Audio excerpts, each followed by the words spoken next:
ಅಜ್ಜಿ ನಮಸ್ತೆ, ಚೆನ್ನಾಗಿದ್ದೀರಾ? ಎಷ್ಟು? 10 ರೂಪಾಯಿನಾ? ಎಷ್ಟಿದೆ ಇದೆಲ್ಲ ಗೊತ್ತಿಲ್ವಾ?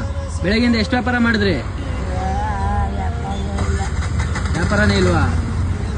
ಇದೆಲ್ಲ ನಾನು ತಗೋಬಿಟ್ರೆ ಖುಷಿನಾ? ಇದೆಲ್ಲ ನಾನು ತಗೋಬಿಡ್ಲಾ ಖುಷಿನಾ? ಊಟ ಮಾಡಿದ್ರ ನೀವು? ಇದೆಲ್ಲ ಪ್ಯಾಕ್ ಮಾಡ್ಬಿಡಿ, ನಾನು ತಗೋಬಿಡ್ತೀನಿ. ಎಷ್ಟಿದೆ ಎಣಿಸ್ಬಿಡಿ.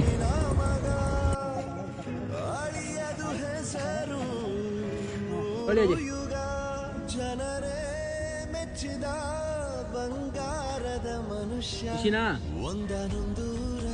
ಇದು ಬೇಡ, ನೀವೇ ಮಡಿಕೋಬಿಡಿ.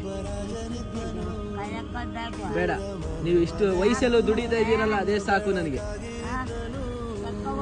ಬೇಡ ಬೇಡ ಬೇಡ, ಇಷ್ಟು ವಯಸ್ಸು. ಎಷ್ಟು ವಯಸ್ಸು ನಿಮಗೆ?